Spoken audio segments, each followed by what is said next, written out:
It's a great pleasure to be welcoming you to this lecture in the State of Democracy series. I'm Grant Reher, Director of the Campbell Public Affairs Institute.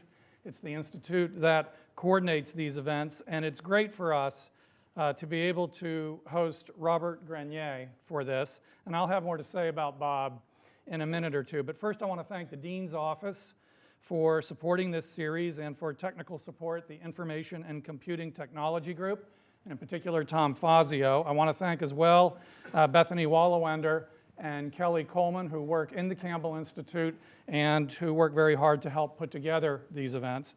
And I have a special thanks today that I want to give to Norman and Marcia Lee Berkman. The generous gift from their fund has made this lecture possible, and I understand that they are watching the live stream. So I'd like to ask us together to thank them for supporting the lecture.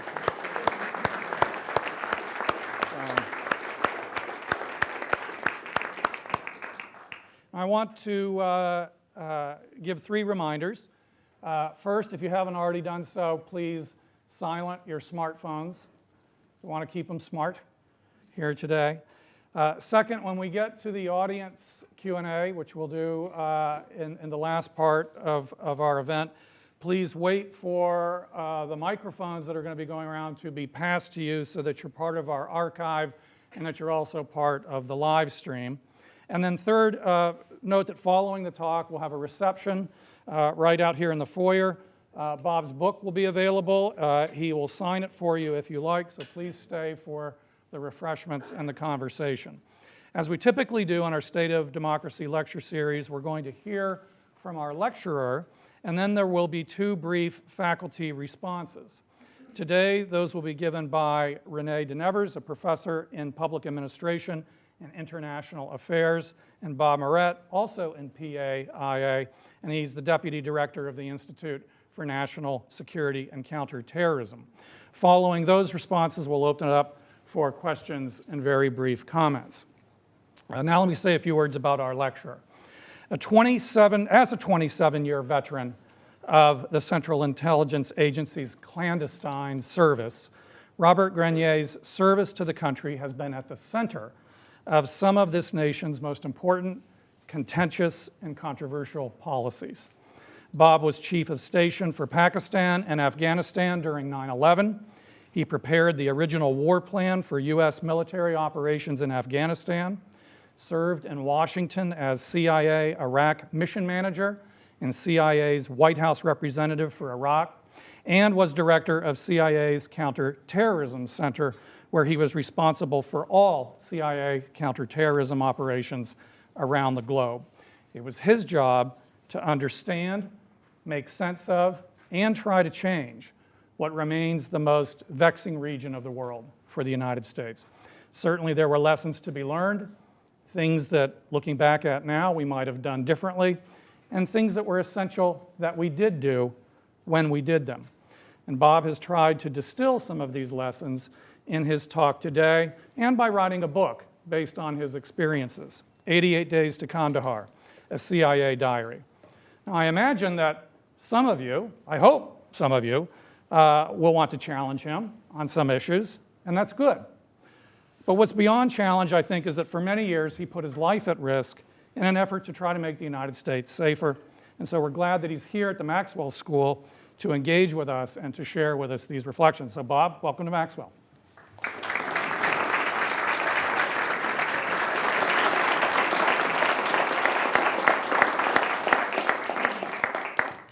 Well, thanks very much, Grant, for that very kind introduction.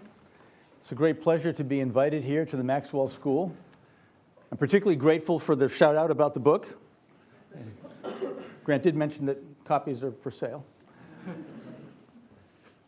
You know, as I think about it, those of us who've written books, we all like to think that they're unique. And I guess I'm no exception, but I have to admit, when I stop and think about it, that my book is maybe typical of a lot of Washington Insider books. I'm trying to show that I have blinding insights about the past, clairvoyance about the future. I'm at pains to make the case that if only they had listened to me, particularly on Iraq, that the country would have been safer, the world would have been a better place. Being a Washington Insider book, I say nice things about my friends, criticize my enemies. But really, when you get to the bottom of it, all I really wanted to do with this book was to tell a story. And for me, the story begins early on a Sunday morning. It was a bright, clear day in Islamabad, Pakistan. But I wasn't up to enjoy it. I was trying desperately to get some sleep. I'd been up until 3 o'clock in the morning the night before. I'd been sleeping fitfully for maybe 3 or 4 hours. And then the phone rang. And so it's possible that I may have betrayed just a slight hint of exasperation as I was feeling around for the receiver and managed to rasp out a hello. And of course, I immediately regretted it because there was a pause at the other end of the line, and then a familiar voice said, "Did I wake you up, son?" Oh, good God, it's George Tenet. So I immediately sat up at attention in bed. And I did the only thing you can do in those circumstances. I lied. Yes, I lied to the Director of Central Intelligence. I said, "No, Mr. Director, I was just getting up." Why do we do that? They know it's not true. He said, "Look, we're going to be meeting tomorrow at Camp David to discuss the Afghan campaign." He said, "The Pentagon is telling us that there are very few legitimate military targets in all of Afghanistan. They can probably hit them all in a matter of days." He said, "We know where all the terrorist training camps are, but they're empty. The terrorists have all fled." And he literally asked me, he said, "Should we bomb empty camps?" This was the 23rd of September, 2001, 12 days after 9/11, the worst one-day disaster in American history since Pearl Harbor. The country is crying out for revenge. Something has to be done. And here's George Tenet at the center of American power, calling in the middle of the night, halfway around the world, completely bypassing his own chain of command, to ask some sleeping field operative what he thinks we ought to do. If you didn't know we were in trouble before, you knew it now. And this was not lost on me at the time. So I said, "Well, look, Mr. Director, I'm not sure we're thinking about this in the right way. You're asking me about military tactics. In fact, this is a political problem. Yeah, we have the military power to drive the terrorists out of Afghanistan. That's not hard. But who's going to keep them out?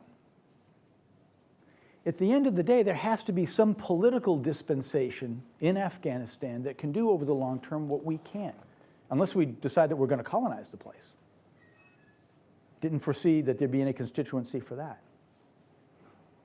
So I said, look, at the end of the day, we need to have a responsible governing authority in Afghanistan that's able to control its own territory and that will keep the country from being, again, what it's been in the past, which is a safe haven for an international terrorist.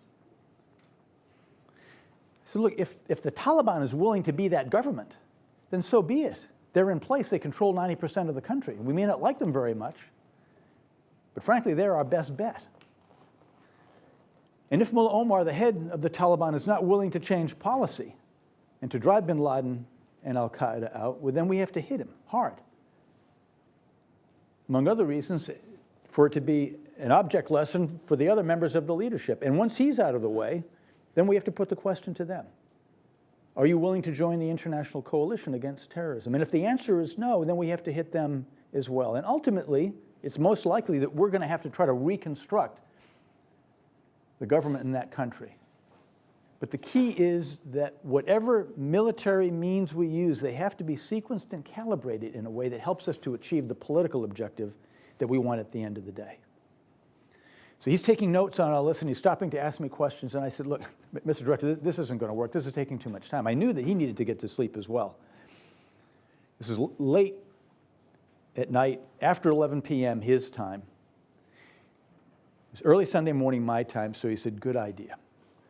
The helicopter comes for me at 6 o'clock tomorrow morning. I have to get up at 5. Can you get me something by then? I said, yes, sir, I can. So I went to the office and I hammered out an 8-page message. And once again, bypassing the entire chain of command, I sent it to his security detail and said, give this to the director as soon as he gets up. He did get up, and they gave it to him. He liked it. He sent copies to the other members of the War Cabinet, to Vice President Cheney and to Dr. Rice and to Rumsfeld and to Secretary Powell, Chairman Myers. And they discussed it that morning at Camp David, and they came to a consensus around it. And the following morning, they met with the president in the Situation Room at the White House. And the president said, done, this is our template going forward. And so the next thing I knew, I was on a secure video conference with General Tommy Franks, trying to explain to him what it is that he needed to do in his military campaign. He really appreciated that, by the way. Four-star general being told by some no-account CIA station chief how he should conduct his campaign in Afghanistan. He was very appreciative.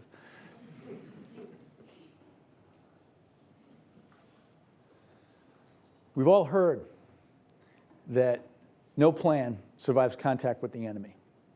This plan was no exception.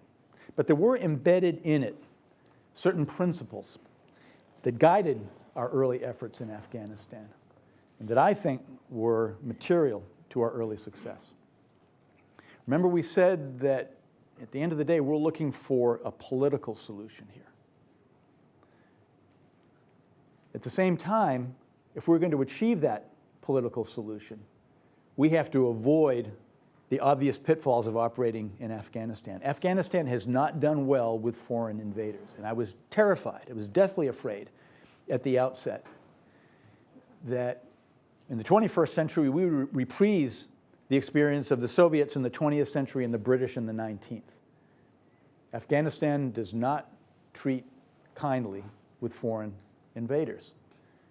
And so we said, at all costs, we must present ourselves not as foreign invaders. We have to keep our military footprint very small.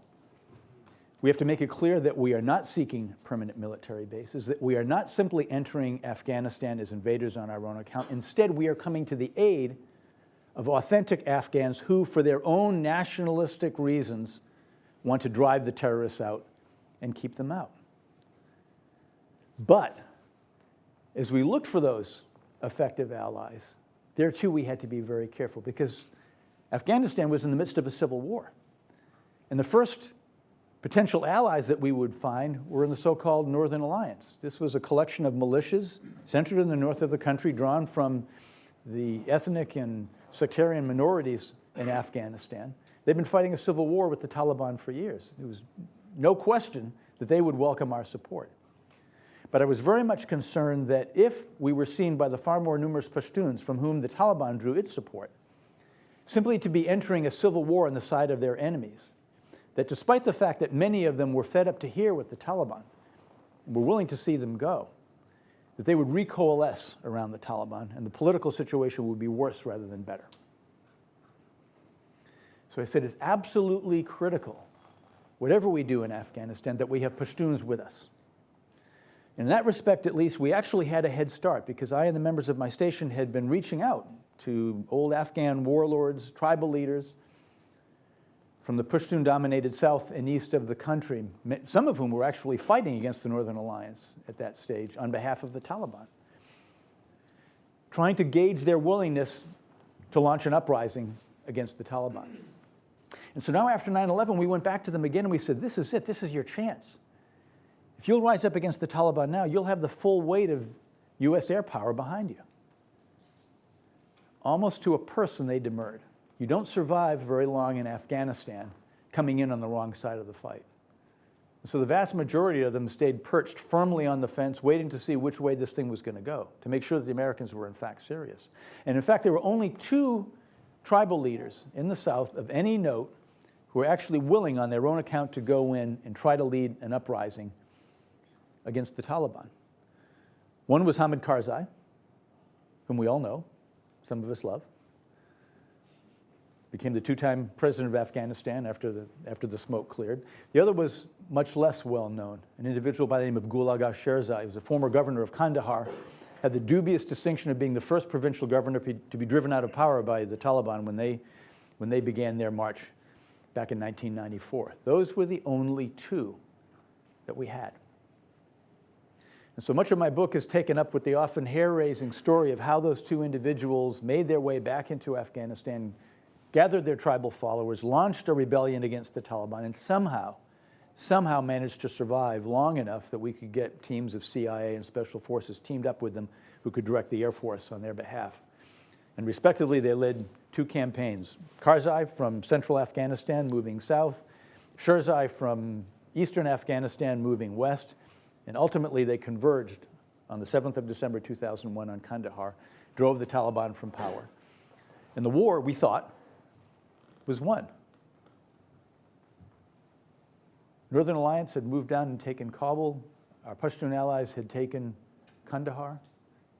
And when all that is viewed in hindsight, it all seems inevitable. Well, I can tell you, as far as the Southern campaign was concerned, it was anything but inevitable. We could easily have lost both of our Pashtun allies in the South. In fact, there were weeks on end where I wouldn't have given a dime for Hamid Karzai's life in particular. In fact, we almost killed him ourselves with a fratricidal bombing. So I just want to leave you with that image. What if we had lost our Pashtun allies in the South? What would we have done then? But we didn't have to worry about that at the time because, in fact, they did survive. And in fact, we did win the war, or so we thought. And in fact, as I look back on it now, that victory was just, frankly, too easy. We didn't fully understand why the Taliban had given up in the way that they had. We didn't understand the political circumstances that drove them to do things that force of arms on its own might not have done. And because we didn't understand precisely why we had won, we didn't really understand just how tenuous this victory was, or how easy it might be for the Taliban to return. We could spend a lot of time talking about the mistakes that were made by the Americans, the international community, particularly by the Afghans themselves, that demonstrated to the Taliban that there was no place for them in the new Afghanistan, and that caused many of them who had initially returned to their villages to go off to Pakistan, to reorganize themselves and to wait the opportunity to come back again.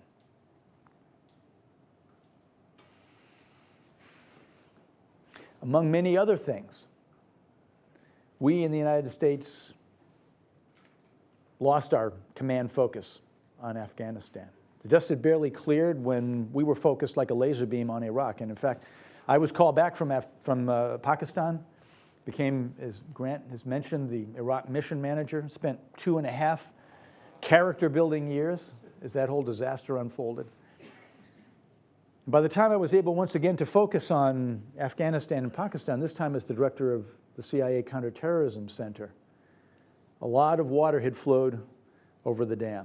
And I spent several weeks in the spring of 2005 making a thorough inspection of the situation both in Afghanistan and in Pakistan, and we didn't fully realize it at the time, but already we could begin to see the signs that the situation was beginning to come untracked, that the Taliban was beginning to reassert itself in significant parts of the country. And that's where it stood when I left government in 2006. Now, I want to state for the record that when I left, everything was just fine, thank you very much. I don't know what these other people did after I left. But if I had to capture it in a nutshell, I would say that for very understandable reasons, we concluded that our Afghan allies simply weren't up to the task, that the government in Kabul was not able to do what it needed to do, both on the security front and the governance front, to pose a viable alternative to the Taliban. And at that point, in my humble estimation, we made a very serious strategic error. Remember the principles we talked about at the outset, that America must not be seen as an occupying force, that we had to keep our military footprint very small, that it had to be Afghans in front, us supporting them from behind. Well, all that went entirely out the window. It was all completely reversed. We essentially Americanized the war. This became an American war. At the height of the Obama surge, we had 100,000 US troops, another 40,000 from NATO. We were spending $100 billion a year. We completely overwhelmed this tiny, primitive, agrarian country with, at best, nascent national institutions. And you could see it happening. I wasn't in government anymore, but I was attending the cocktail parties and the dinner parties back in Washington, and I was hearing the conversation among my old colleagues as they would talk about the respective programs that they were pursuing with their agencies and departments. And I kept asking myself, where are the Afghans? Where are the Afghans? Well, the naive hope that we had was that if we drove the Taliban from the field, if we tried to remake their ministries, that the Afghans would flow in behind us. The fact is that the Afghans never showed up, which led to a reassessment on the part of the administration, and then led to a substantial US withdrawal, which in and of itself, and to a certain extent, may have been a good thing. I think that this administration has accurately learned the lessons of Afghanistan, that we ought not to try to do on our own what only indigenous forces can achieve over the long term, that we have to work through them. Now, I would also argue that we may have learned the lesson a little bit too well, that having made the serious error of having tried to do too much in Afghanistan, we have now compounded that error by trying to do too little. And a similar story, I think, is true of Iraq. I don't think that we should have reduced our forces down to zero. And although some would argue otherwise, I believe that we could have maintained a relatively small force, which would have been significant not because of its military effects, but because of its political effects. When we withdrew all of our troops from Iraq, what we lost was political influence. Prime Minister Nouri al-Maliki, before that time, had been willing to listen to the American ambassador. When the troops left, he wasn't willing to listen anymore. And he pursued policies that thoroughly alienated the Sunni minority in Iraq in ways that allowed an opening for ISIS. And so if we fast forward to the current situation, where just as the Taliban and al-Qaeda had established a safe haven in Afghanistan, now ISIS has established an effective safe haven in eastern Syria and western Iraq. And so if we take to heart the lessons of Afghanistan, well, then we need to be finding local allies, indigenous forces that we can support. The question is, where are they? Now, we're not willing to support the Bashar al-Assad government. This is an unspeakably cruel regime. In our estimation, if not that of some Syrians, they've lost their legitimacy to rule.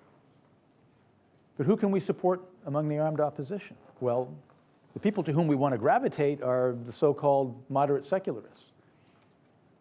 The problem is that they're just not effective. Yeah, I would say that the moderate secularists of the so-called Free Syrian Army, they're still a majority of the armed opposition. But they're really not an army. This is a disaggregated mass of small militias, in some cases just little groups of armed thugs who are able to control their own villages and towns, can't coordinate their military activities, certainly can't sustain a combined military effort against the regime. The far more effective elements of the armed opposition, as we all know, are the Islamists. And a considerable number of them, particularly Jabhat al-Nusra and some elements of Ahr al-Sham, are nearly as extreme and pose nearly as much of a long-term threat as ISIS itself. And so we won't find our allies among them. Yes, we've been able to get some traction by supporting the Syrian Kurds, but they're very limited geographically in terms of what they can achieve. And in fact, in some cases, they have overreached themselves and they're trying to control areas where they don't have a local base of support. Oh, and by the way, they've triggered a knee-jerk reaction from the Turks, who are very concerned about their links with the Turkish separatists in southeastern Turkey and who are currently shelling them across the border, our allies, the Turks. If you take a step back and you look at it, it seems apparent that there is no way of organizing an effective and by our political lights, acceptable coalition that's capable of driving ISIS out of eastern Syria, absent the Syrian state. And I say the Syrian state is distinct from the Syrian regime. We want to preserve the state. We want to replace the regime. The uncomfortable fact, however, is that the Syrian regime, the Alawite clique that is surrounding Bashar al-Assad, has brilliantly developed a system which is utterly dependent upon themselves. If you remove the regime, if you remove Bashar Assad, the state dissolves. And if you think that we have a humanitarian disaster in Syria right now, which we do, the worst that we've seen since World War II, that situation will become immeasurably worse if the Syrian state itself collapses. And if it collapses, it's the Islamists, the Islamic extremists, who will have the whip hand. And we will effectively preclude any sort of a national coalition capable of dealing with the people we're most concerned about in ISIS. Now, the Russians have a rather different view of all this. The Russians are saying, okay, that's fine, you Americans, you have this theory about having some sort of a process to ultimately replace Bashar Assad, lead the Syrian state. Well, who's going to do that? So the Russians instead are saying no. They may not always admit it, particularly in international fora, but their clear intent is to help this regime to survive. And they believe that once the regime has consolidated power, then it will be able to turn on ISIS. And in fact, they might be correct. But I'm not at all sanguine about that, because I don't believe that they are going to be able to consolidate enough support among the moderate opposition, even if the regime is victorious, that they in turn will then be able to deal with the extremists. And I'll mention again the humanitarian disaster, which is Syria right now, which is affecting not only Syria, where there are 7 million displaced persons, the surrounding countries where there are 4 million displaced persons, and the refugee tsunami, which is engulfing Europe right now and undermining the cohesion of the EU itself. That's the bad news. The relatively good news is this is largely somebody else's problem. Yes, we have a legitimate humanitarian concern in Syria, but that is disproportionately a regional and a European concern. Yes, we have a very serious concern about the terrorist threat from ISIS, but we have to look at this with a sense of proportion. This is not an existential threat. Yes, we have to be concerned about these people, but they're very limited in terms of what they can actually achieve. Now, anybody who is remotely familiar with wars knows that you don't fight a war without suffering losses. And in a terrorist war, those losses are likely to be civilian. And so, yes, we could very well see another Paris. And God forbid, another attack on the scale of Paris could occur here in the United States. What would be the reaction then? You remember a few minutes ago, I raised the what if? What if we had lost our Pashtun allies in the south of Afghanistan? Well, if that had happened, I would have advocated for a policy of strategic patience. That if we've lost the two that we have to gain more, that it will be a big mistake if we simply go in with a large American army on our own account. And I can tell you that no one would have listened to me. No one. In the aftermath of 9/11, we had to sort this thing out. Well, what would happen to our policy of strategic patience in Syria if we had another Paris that occurred in Cleveland? Talk about the need for strategic patience in the terror wars when we are dealing with situations that we cannot solve unilaterally. Well, we, as Americans, are not known as a patient people, and our political class is maybe particularly impatient. And they are very eager to make a contrast between themselves and others who they would like to accuse of not being willing to take the hard, quick action necessary in order to deal with a national security threat. That is the mindset that we have. Get in fast, get in hard, and get out. That is not, in my humble estimation, the policy or the strategy that's going to work in the terrorist wars that we have fought in Afghanistan, we're currently fighting in Iraq and Syria, and that we may yet fight in places like Yemen and Libya in the future. We're supposed to be talking here about the state of democracy. And so let me end by posing a question to all of you. Is our democracy, is our political system, if we agree that a policy of strategic patience is necessary if we're to prevail in the ongoing war on terrorism that started with 9/11 and may end at some point in the indefinite future? Are we capable, as a polity, as a political system, of following a course that is wise and is proportional and is patient? I can't answer that question. And so I'll leave it to all of you and throw the floor open for our colleagues.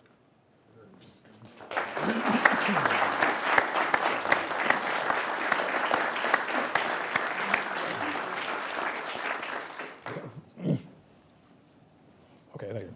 Okay, Professor DeNevers and I are now we have the honor of being the respondents with Bob today, and we'll each take around 5 minutes just to make a few comments and also to exercise our option to ask Bob the first questions before we turn it over to the audience for the questions that I know all of you have stored up this evening. Bob, a really good walkthrough, born of hard experience and direct interaction with a lot of key foreign partners, and also, as you say, keeping an eye on the strategic imperatives. And of course, you were probably in as difficult a place as possible in those 3 consecutive assignments that you talked about this evening: the Chief of Station at IBAD for Pakistan with responsibility for Afghanistan as well. The follow-on assignment to the White House as the Iraq campaign and policies are being developed, and then not in the least thereafter with the CTC. And all 3 of those, you had a pretty good view, Bob, of the emerging structure, and particularly some key institutions like the National Counterterrorism Center, the NCTC, which you worked closely with when you were running the CTC, and changes that we have made as a result of the legislation which took effect in 2005 and restructuring the way that we look at things. Any comments in terms of how you think we are today in terms of the shifts that you saw and lived through when you're running the CTC for mounting an effective response to counterterrorism based upon the way that we reorganize ourselves at the national level in 2005? Mm-hmm. I'll respond now. Yeah, I guess I can answer that maybe, or try to answer it at 2 different levels. I think that in terms of the tactical fight, if you will, I think that we have become increasingly more effective in our pursuit of terrorists and terrorist suspects around the globe, both on our own account and particularly through our cooperation with international partners. When I look back at the technology that was available to us as recently as 2005, 2006, it was extremely primitive compared to the tools that are available to us now. And so at a tactical level, I feel that we are quite capable. It doesn't mean that there aren't terrorists that are going to get through. And one of the services that I thought was best as we look at our web of partners around the world, frankly, were the French DST. Well, they've recently suffered a serious setback. They had major terrorist attack at multiple venues in Paris just a few months ago. Which means that no system is going to be infallible, and I think we need to understand that going in. And while we have to be very demanding of our intelligence and security services, I think we must not demand perfection of them, lest we end up vitiating them and demoralizing them. If we then look at the national command level and some of the changes that we have made, where you stand on a lot of issues depends on where you sit. I sat for my career at CIA.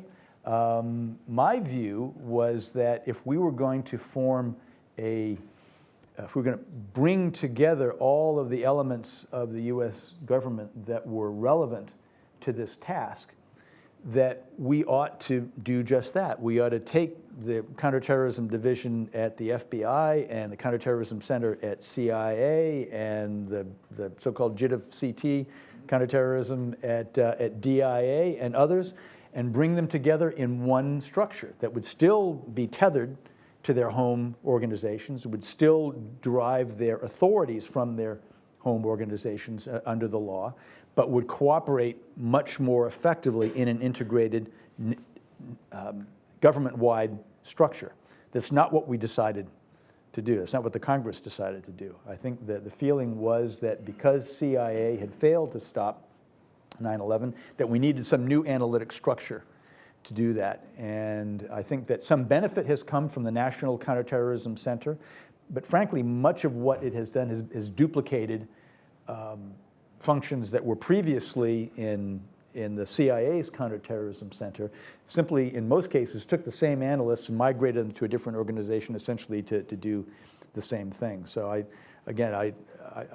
I will admit that I perhaps have a somewhat jaundiced view of all that, and I'm sure that in the fullness of time, a useful division of labor has been worked out between those two organizations. But again, I saw that reform as essentially a politically motivated reform coming out of Congress, rather than people in the US government, in the executive branch, coming together and organizing themselves in a more rational way. And mind you, I will be the first to admit that if you simply left it to the executive branch to do what, in my humble opinion, is the most logical thing in creating a combined whole of government effort, they would never do it on their own.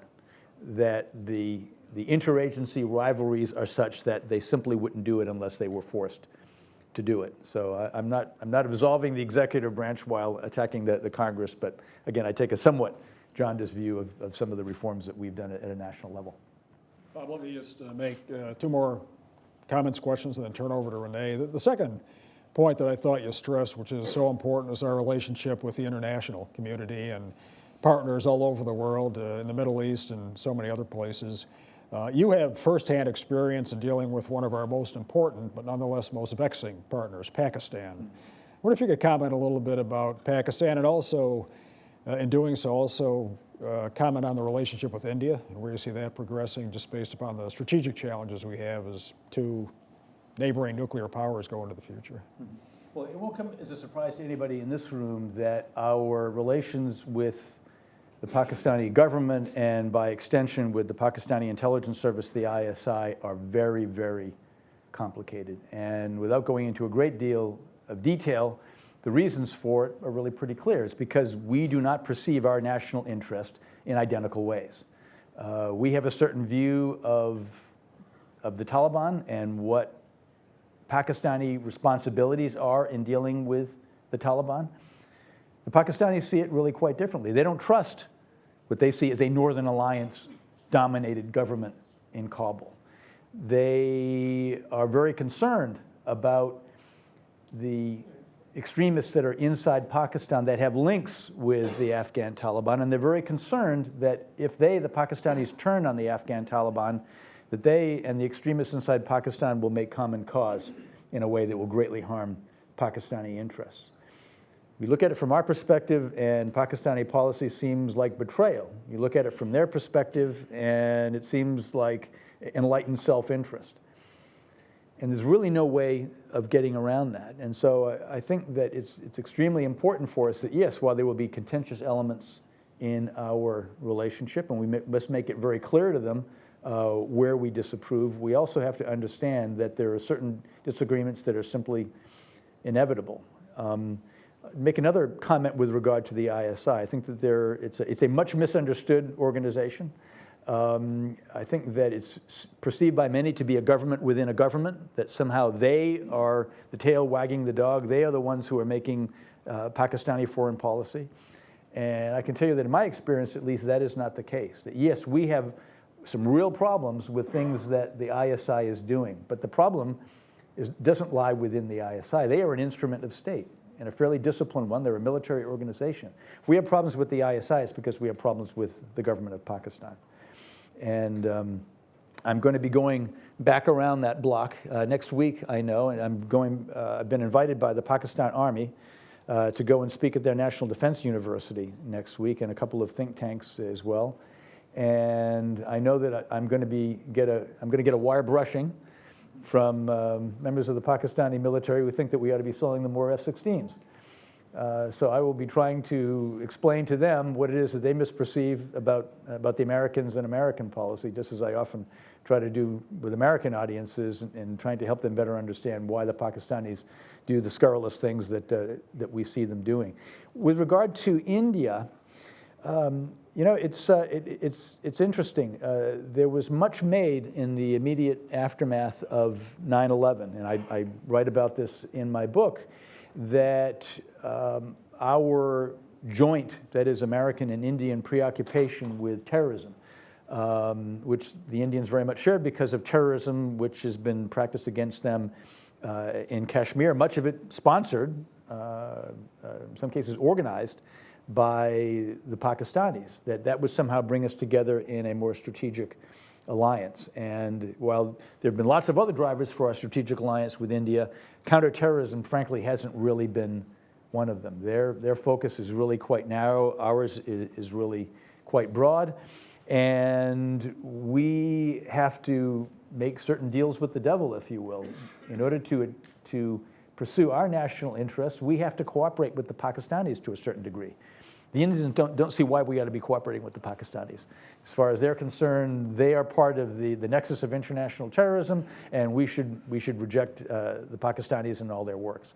Life is a little bit more complicated for us, and I think that has and will in the future be a point of difficulty in our relations with the Indian government. Bob, just one final short and easy comment and question, not really. The last two chapters of your book do a really good job of what this means for the future, and you try to project into the lessons that you learned during your key assignments and the application that they have in the current day. Currently, with the swath of instability that you've touched on, which extends really from Pakistan, Afghanistan to Libya and a lot of places in between, as you mentioned, where do you see all that 5 years from now taking us in your crystal ball? Yeah, I don't see it necessarily being a lot better 5 years from now. I think it may be better in Iraq. It may not be any better in Syria. God knows where Libya is going to go. So if you look at it in a 5-year window, I think that in that time frame, the situation is going to remain very, very difficult. And I don't think that that's going to begin to resolve itself, certainly in the Middle East, unless and until the forces that were unleashed by the so-called Arab Spring in 2011 have a chance to play themselves out. But over the longer term, and I'm not prepared to really define what that is in terms of a number of years, but over the longer term, I am much more optimistic than maybe I would have suggested in my talk, because ultimately, I don't think that the current wave of Islamic extremism can succeed in the Muslim world. The vast majority of Muslims simply don't want to live under these people. And one way or another, they're going to find a way to throw these people off. Now, we don't know how we're going to get there, and the story is going to be very different depending on which country we're talking about. But I don't believe that the future belongs to Sunni Islamic extremists, that ultimately they are destined to fail. Thank you. Renee. Okay, thank you. Academics, we always have questions and comments, and so I'll throw in my 2 cents. I wanted to make a couple of comments about the book for those of you that haven't read it, because I think it has a lot of very useful points that deserve just emphasizing that I thought were really great. And one of them that you highlighted in the first comment that you made today was this problem of trying to avoid focusing on sort of the bad guys and making a distinction between good and evil. Because, as you pointed out, if the Taliban had been able to continue governing the state, it would have saved us an enormous headache had they been willing to hand over bin Laden and the other members of Al-Qaeda, but keep the state stable and functional and allow us to try other policies to deal with that problem, right, short of going in with force. And I think it stresses the importance of having a nuanced understanding of what's going on in a place rather than simply dividing the world into good and evil, which it would be good if our policymakers did more of. So I thought that was really an important point that comes out of the book. Another one that struck me reading through it, and I should note, as some of my students will tell you, we've been focusing, as one does in courses on security, on Afghanistan rather a lot these days. And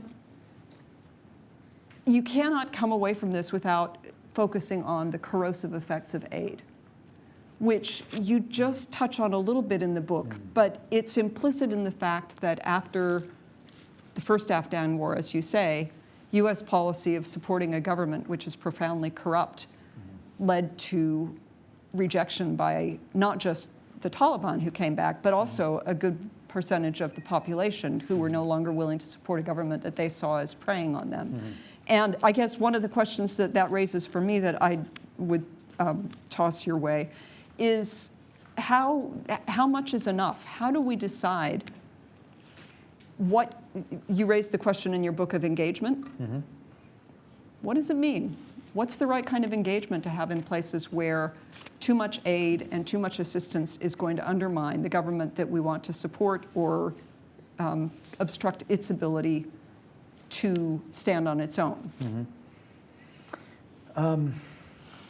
You know, these are very, very tricky questions, and it's easy to describe in the abstract the types of things that we ought to do. When you get down to a tactical level, it's extremely difficult to make these decisions.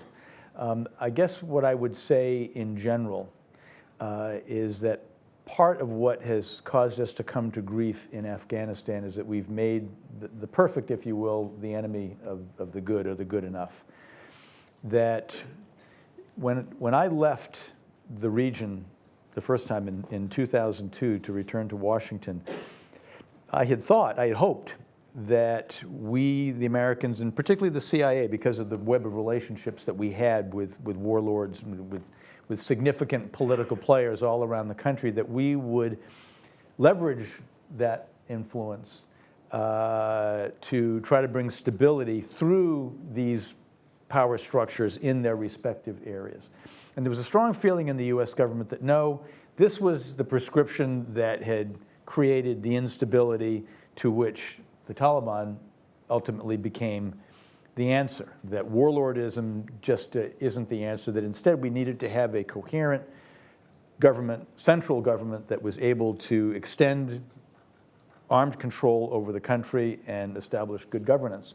And there simply, frankly, wasn't a basis for that.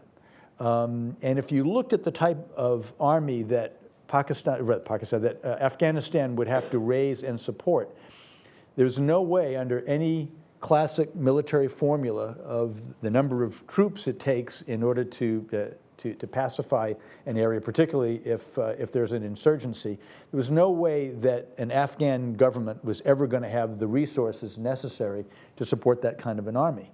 And it's a simple fact, we've seen it in history, that the international community simply isn't going to dispense those sorts of funds in support of another government unless they have their own troops at stake and needing to be protected. So I had felt and thought that we would take Afghanistan essentially as it was, that we would continue to work with warlords, if you will, to use a shorthand, and that we would try to use our influence to make them the best warlords they could be.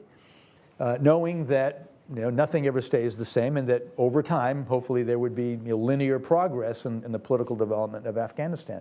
That wasn't the route that we took, and I would argue that we helped to create security vacuums that were then beckoning for the Taliban to fill. With regard to the governance side and specifically aid, I think that much, as you point out, much that we've done in terms of large-scale aid is frankly been wasted. We've provided, just to take one small example, we wanted to help stabilize southern Afghanistan at a key point in the counterinsurgency campaign. We wanted to bring electric power to Kandahar and to surrounding areas. And the fastest way to do that, because we didn't have physical control over the Kajaki Dam, where they had these big hydropower turbines. So instead, we brought in diesel generators, and we knew that they wouldn't be able to maintain those diesel generators. We knew that they wouldn't have the money to provide the diesel to run those diesel generators. And while that may be an extreme example, that I think is sort of a symbol of the large-scale development aid that we've provided to Afghanistan. On the other hand, it is not a hopeless situation. In fact, we have seen much smaller scale aid programs that have worked there. And I can't remember the name of the program right offhand, but it was one which was locally based. They were dealing through NGOs with Afghan groups in particular areas. They would go out to the people, they would go out to the elders, they would form committees where they would decide what their priorities were rather than simply deciding they need a road or they need a school or they need a clinic. And because the local people had ownership of those projects and were willing to form the committees to oversee the disbursement of funds, in fact, those small-scale projects in many different parts of the country have had a very measurable and salutary effect. It's not large-scale stuff. It's not billions and billions of dollars. It's not completely remaking the Afghan economy overnight, but it's had a very important impact on people's lives in specific areas. Those, I think, are the sorts of modest increments that we need to be engaged in, both on the political side, the security side, and on the aid side as well. I think I've had my 5 minutes. Yeah. Switch to audience Q&A now. And if you put up your hands, then I think I'll try to call on 2 people at a time. We've got 2 microphones going around. Who'd like to join the conversation, ask a question, make a comment? Wow, here's one gentleman here and gentleman in the back there.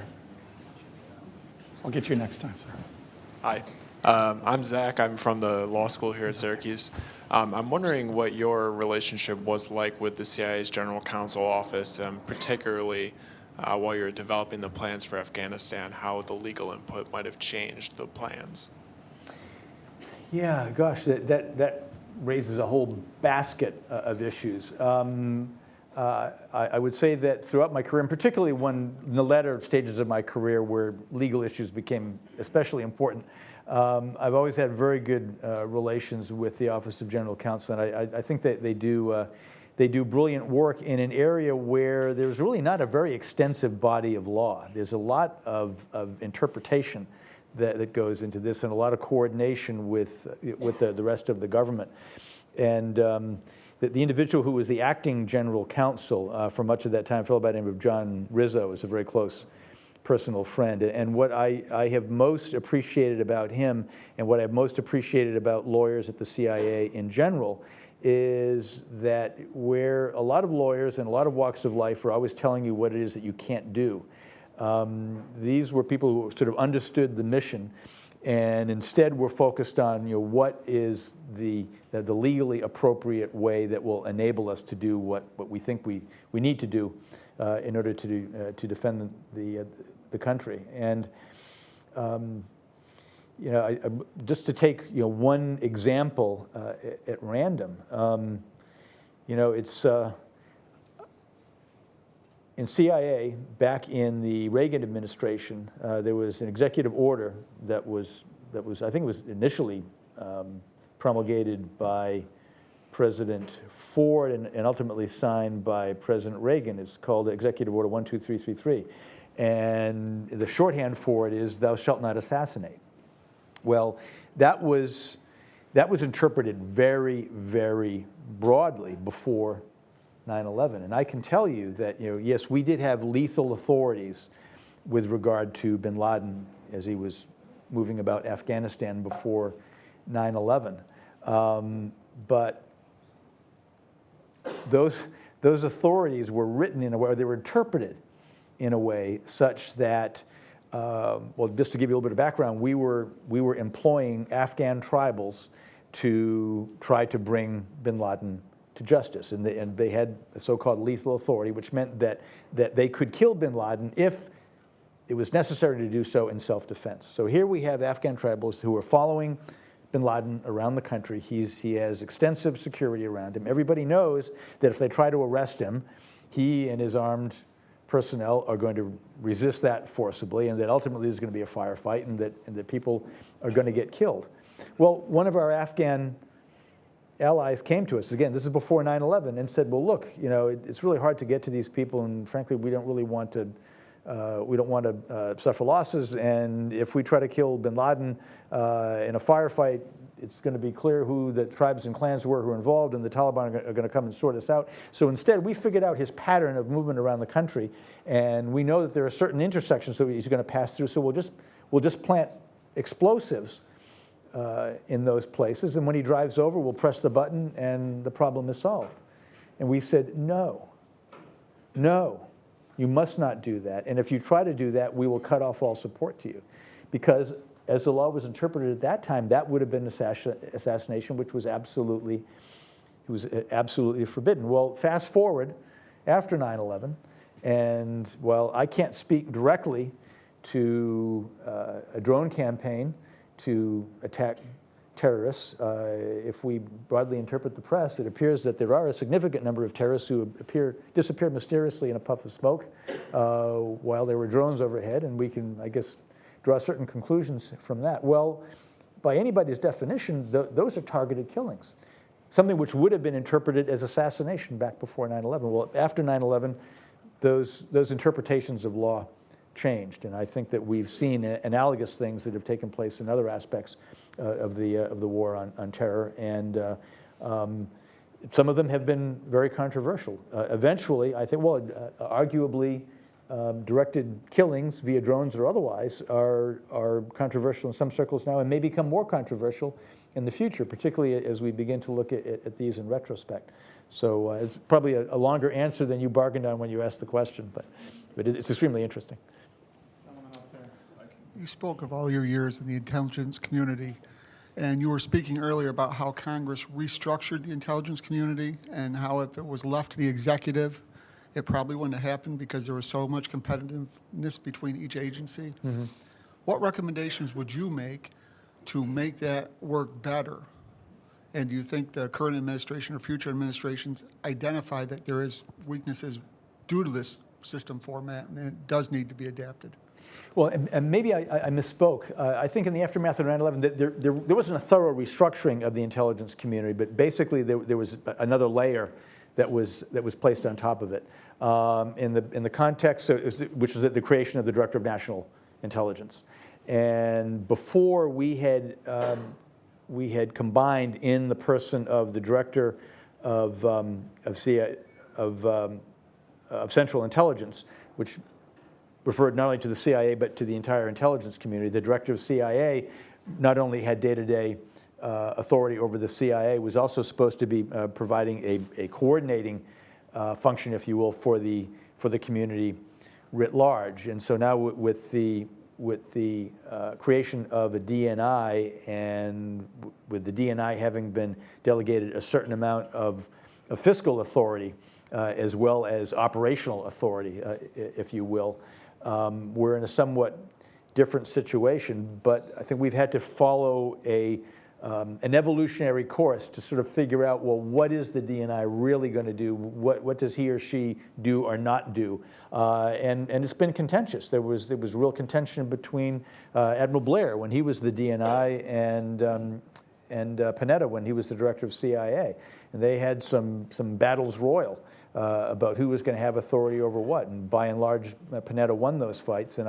I think that the current DNI, General Clapper, has wisely avoided a lot of those clashes, and I think that they have found, sort of a division of labor that actually works in the community. But I guess what I would say more broadly is that often when these reforms are launched, whether we're talking about the creation of a DNI or the creation of a National Counterterrorism Center, when things go wrong, usually it's for a tactical or operational reason, which frankly Congress usually will not particularly understand, and if you corrected it, really wouldn't be very apparent to anybody outside a small circle.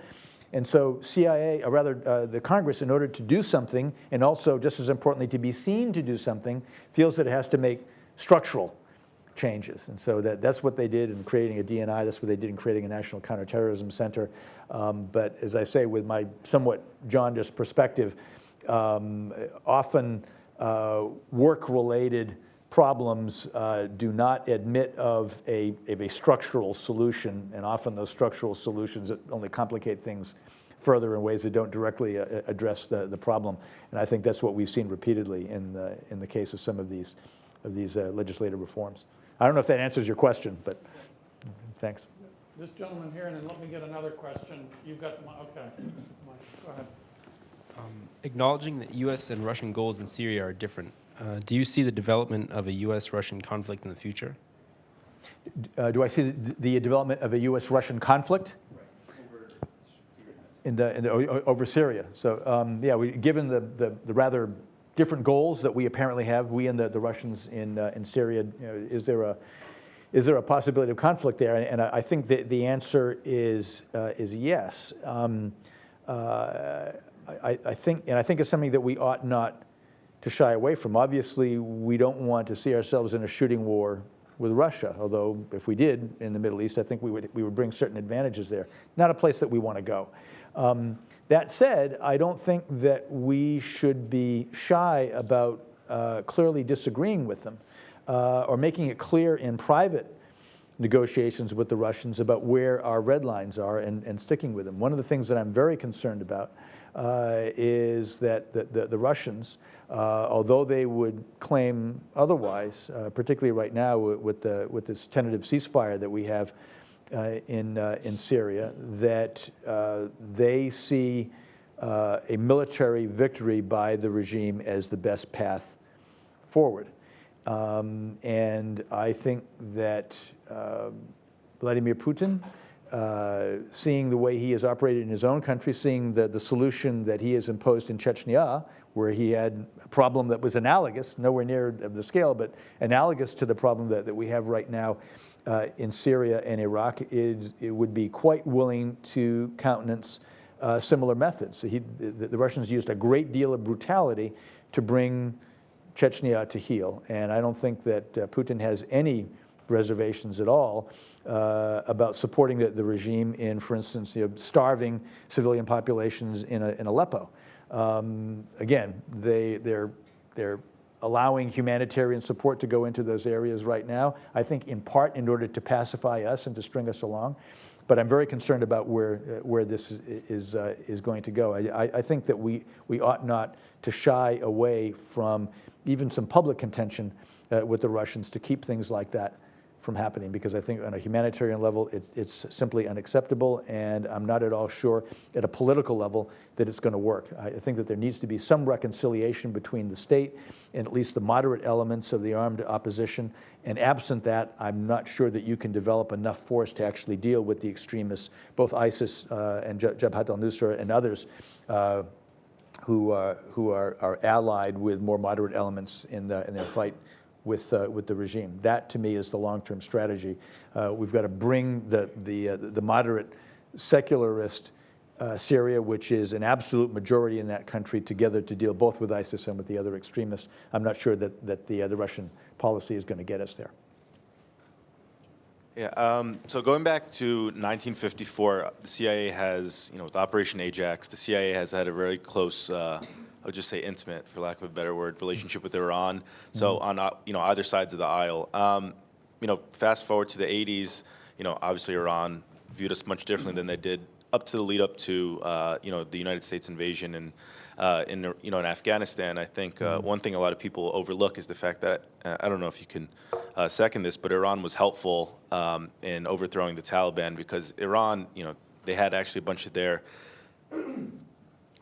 diplomatic agents taken hostage by the Taliban. I think it was right in 2000, 2001, and they had actually tanks right on the border, and they were about to do their own invasion. So America came by, did it pretty much for them, but they were very helpful. So I was wondering, Iran being, the Shia powerhouse and having a lot, obviously wanting, Bashar al-Assad to stay in power, but at the same time really wanting stability in the region. And I think now, even with the sanctions being lifted recently, Iran is, kind of thumbing their nose at the rest of the OPEC, saying now it's our time to shine. We want to start, doing this economic development with our oil. So they're probably, now they're starting to see that, the price of cooperation is much better than, funding people like Hezbollah and other, Shiite militias throughout the Middle East. I was just wondering if you can give your perspective on, the past and future with Iran.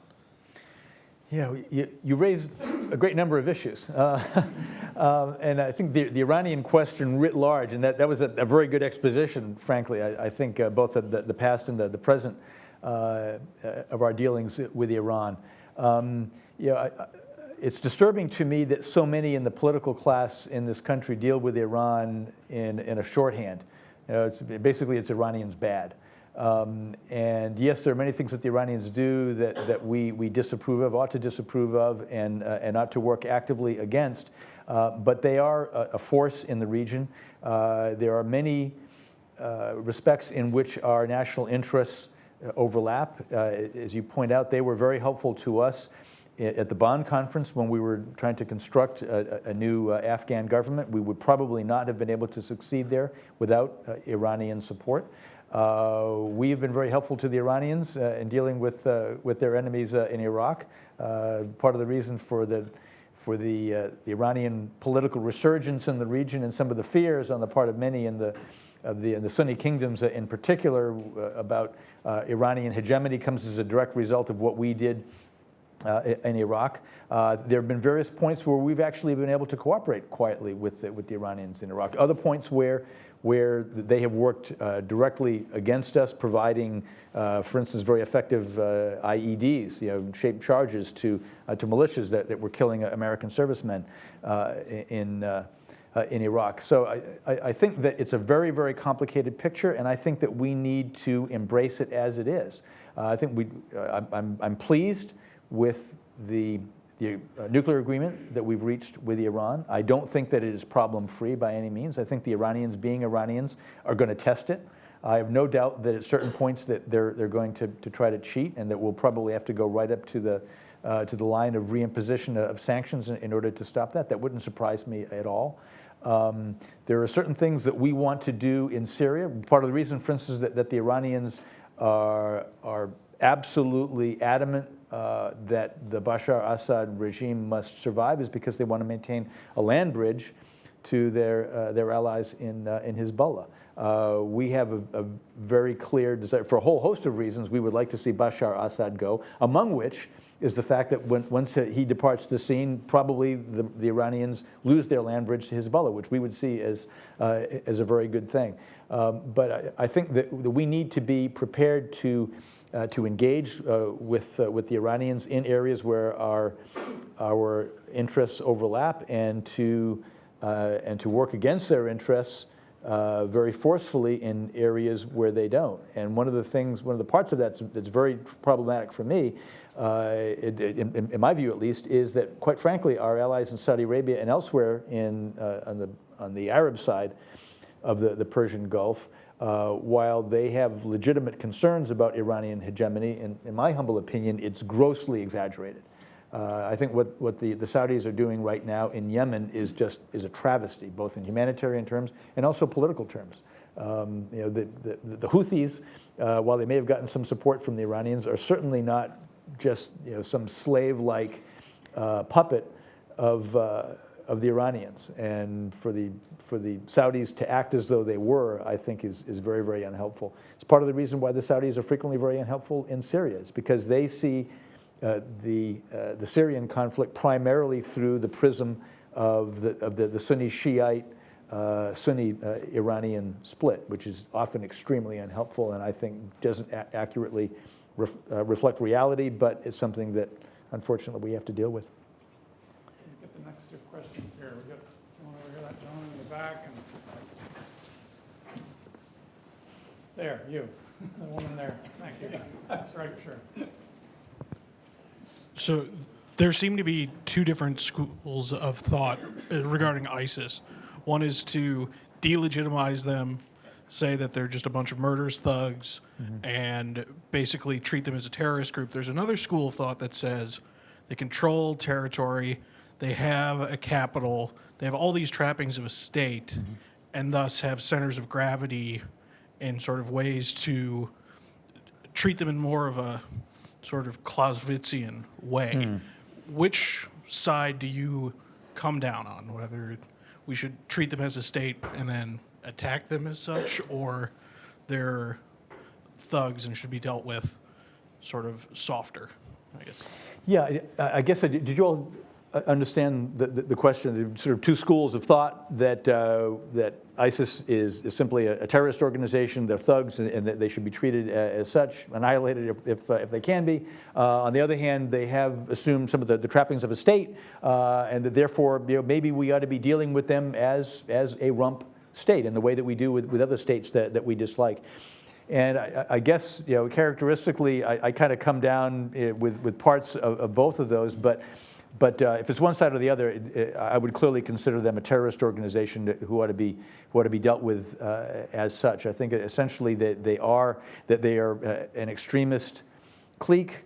They both, in terms of the way that they rule the areas that they control, I don't think that they are a government, if you will, that we can really treat with as a legitimate government. And more seriously, whether you consider them simply a terrorist organization or a rump state, their intent ultimately is to destabilize and to extend their control over parts of the Middle East for which we have in which we have a strategic interest.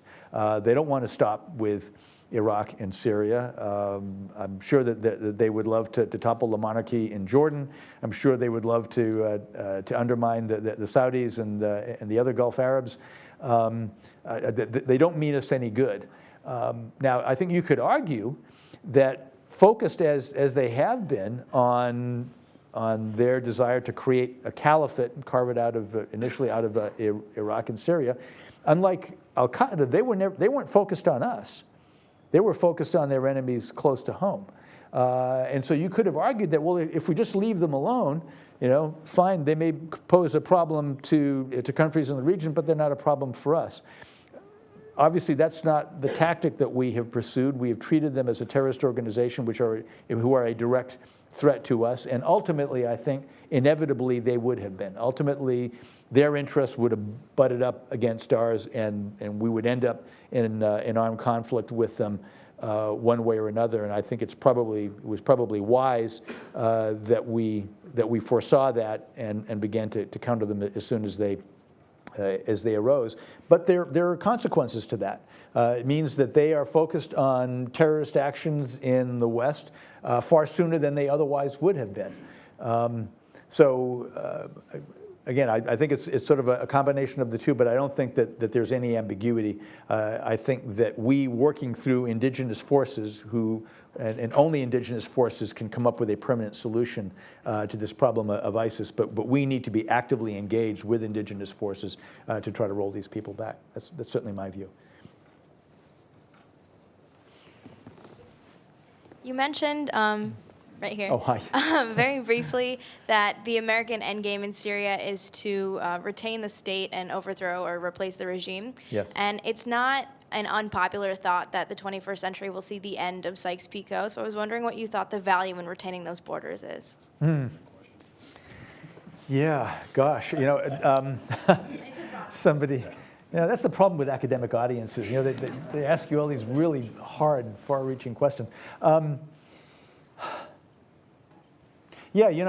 Somebody asked me a while ago, if you were sort of king of the region and there was one thing that you could do, what would it be? And I think maybe it would be to revoke Sykes-Picot and redraw all the borders, and you could eliminate a lot of conflict that way. You'd create, a Kurdistan. You'd separate, the Sunnis from the Shia in Iraq. The problem is that there are many stakeholders for whom that would not be an acceptable solution, and very much to include some of the purported beneficiaries of that redrawing of borders. Even with everything that's happened in Iraq, Iraqis still see themselves as Iraqis. Now, with the Kurds being perhaps a prominent exception there. But I think the majority of Sunnis in northern and western Iraq still see themselves as Iraqis. They just wish they could dominate the Shia. And it would not be an easy task to convince them that they ought to redraw their borders. If you tried to redraw the borders to create the Kurdish state, which never has been, but arguably ought to be, we'd have some real problems with the Turks and the Iranians in particular. So I think we need to focus. I think that we ought not to take these borders necessarily as sacrosanct for all time, but I think that we have to accept certain political realities. But I think we're also beginning to see some talk even within the region where there never would have been before, that maybe we need to take a hard look in certain instances at redrawing borders. A very far-reaching thinker, in my estimation, an individual by the name of Wada Khanfar, who for many years was the Director General of Al Jazeera. He's left Al Jazeera now and runs a think tank in the Middle East, and he's one of the people talking about possibly redrawing borders, and that's something that you could never have really spoken about out loud even just a few years ago. Can I jump in on that for just Absolutely. a second? It's also important to acknowledge, though, that if you start saying, okay, we're going to redraw the borders in the Middle East, there are some other places in the world that might want to have that done too, and it gets very complicated. So nothing stays localized in just one nice That's little right. region Yeah, that solves one little set of problems. Be careful of the Solves being precedents that you used. set. Yeah. Yeah.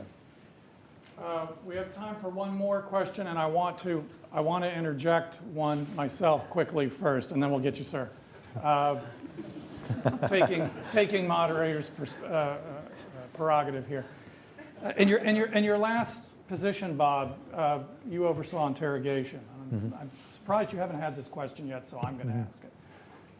Certainly, enhanced interrogation techniques continue to be very controversial. So, could you give us your perspective on one of the ways in which they've been criticized is that they're not very effective. So, could you give us your perspective on, are they effective, and also how do you go about drawing the line, in your view, about what's appropriate and right and not appropriate? Yeah, well, needless to say, this is a very controversial issue, and in the interest of full disclosure, let me just say a little bit about kind of where I came into it. I wasn't present at the creation, although I guess in some respects I was. The first senior al-Qaeda detainee on whom so-called enhanced interrogation techniques were employed was an individual by the name of Abu Zubaydah. And he was captured on my watch when I was chief in Pakistan. And so we working with the Pakistanis, captured this individual along with, on the night in question, dozens of his comrades, and I had literally been tracking this guy for 2 years when we finally caught him, and so he was turned over to the Americans. The CIA flew in an aircraft. He was put on board the aircraft, and as far as I was concerned, it was on to finding the next terrorist. I had no idea what was going to happen to him, and in fact, ultimately, he was very seriously interrogated. In fact, he was one of the individuals who was waterboarded. And so early on, when these decisions were made about, well, what techniques can be employed, what can't be employed, what actually makes sense to do, and what is actually legal, the CIA was dependent on judgments that were made by the Office of Legal Counsel as to what was and was not permissible under international and therefore U.S. law.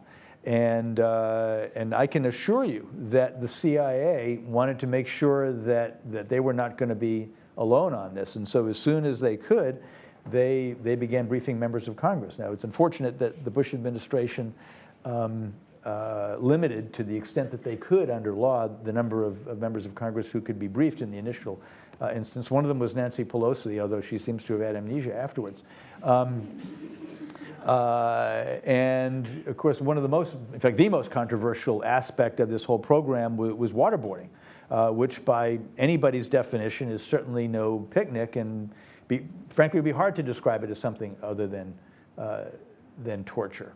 That said, it was deemed to be legal, and there were only 3 individuals who were ever waterboarded as a result. And actually, it wasn't CIA that was told not to waterboard. CIA, as its interrogation program advanced, CIA interrogators decided that they didn't need to do it, that if they got to the point where they would contemplate waterboarding, that they weren't going to get any more from this individual in any case. That said, there were still other aspects of the interrogation program that were and remain very controversial. Sleep deprivation. To my mind, that's probably the most effective thing. Anybody here had to try to make an emotional decision after you haven't had nearly enough sleep, maybe during exams, for instance? It's hard, and surprisingly, that's maybe one of the most effective techniques that's available. Well, at what point does that become torture? I think there's probably a point where we were all agreed that, yeah, this is torture. Others where we say, well, no, I mean, You know, if you want to ask, you know, a terrorist who you think knows where the next terrorist attack is going to take place, and he says, "Excuse me, I'd like to take a nap now." Well, maybe you're not going to allow him to go to sleep. So where on that continuum really do you fall? And I think it's extremely important that we have very, very clear rules so that CIA and others actually know what those rules are. One of the things that has really concerned me about the reaction that we've had from Congress, and particularly the report that came out from the Democratic members of the Senate Intelligence Committee back in 2014, was that, in my estimation, it was not very intellectually honest. I think that, you know, for maybe very good reasons, Senator Feinstein was very much opposed to the use of torture, of enhanced interrogation techniques, and I think that the staffers who put that report together very much understood what the master's voice was requiring, and my view is that they very clearly cherry-picked from the evidence to try to make the case, not only that it was wrong, which it's a moral argument, really has nothing to do with efficacy, but realizing that politically that probably wasn't going to get them where they wanted to go. They wanted to make the case that it wasn't effective either. And to me, quite frankly, that case is just laughable. And it is a mistake, I think, to think of this in terms of what works and what doesn't. To me, that trivializes the whole issue. Every interrogation is separate. Everyone is unique in some way. And absolutely, there are certain forms of physical pressure that will induce people to reveal things that they don't want to reveal. What I would respect is the argument, and I think it's maybe the correct argument, that we ought not ever to do anything, even in an international terrorism context, that would not be permissible either by the U.S. military when they're deployed in a war zone, or by the Chicago police in a precinct house. But when we make that argument, I think that we have to acknowledge that there is a certain risk that we assume when we do that, and that Americans and others may well die as a result. I can accept the argument that, look, we have important values at stake, and we ought to take that risk, even up to and including and acknowledging the fact that people may die as a result. I can accept that and I can respect that. What I don't respect is when people essentially want to have their cake and eat it too.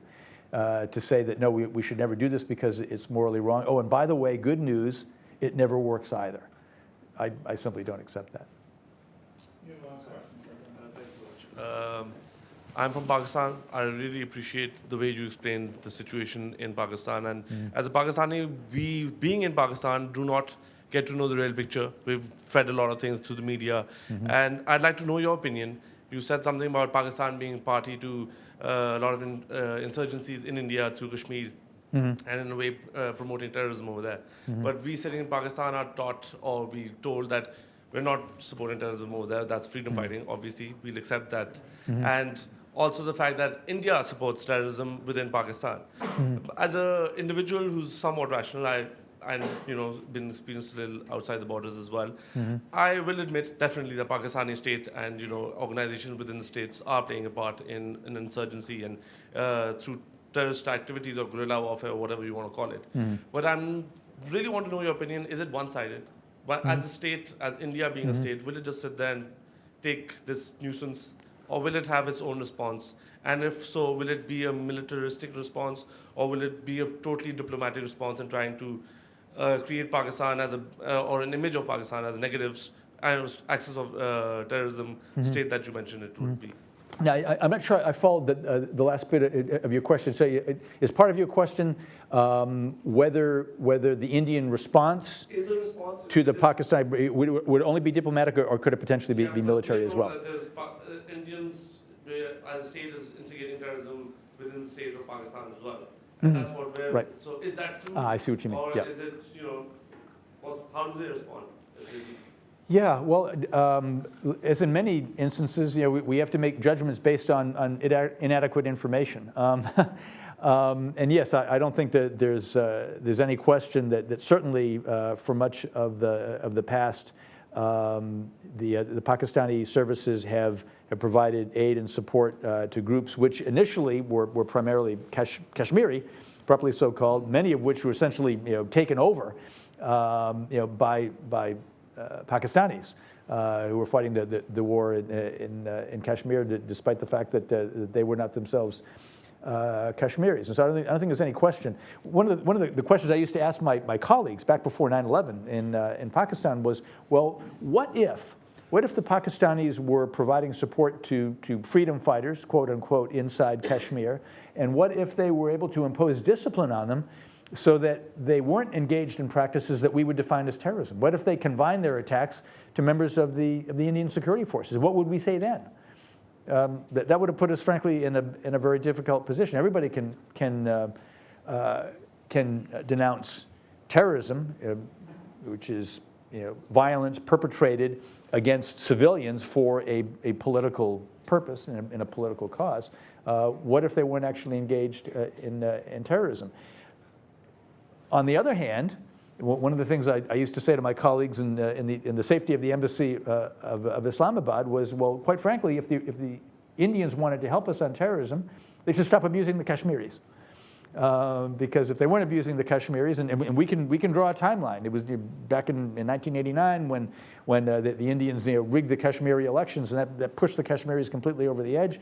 I think anybody who understands what's been happening in Kashmir, there have been horrible human rights abuses that have occurred inside Indian-held Kashmir, have been perpetrated by the Indian security forces. So this is all part of the aggregate reality there with which we have to deal. And have the Indians engaged in terrorism inside Pakistan? I don't know for a fact. There have been lots of mysterious explosions that have taken place in marketplaces in Lahore and elsewhere back from the time that I was there, where it was hard to understand who would do this and what purpose was being served.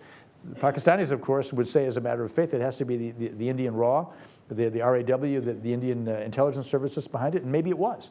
But I think what's critical in all of this is that you have to find a political solution. And at the end of the day, I don't think that Pakistan is ever going to get Kashmir back.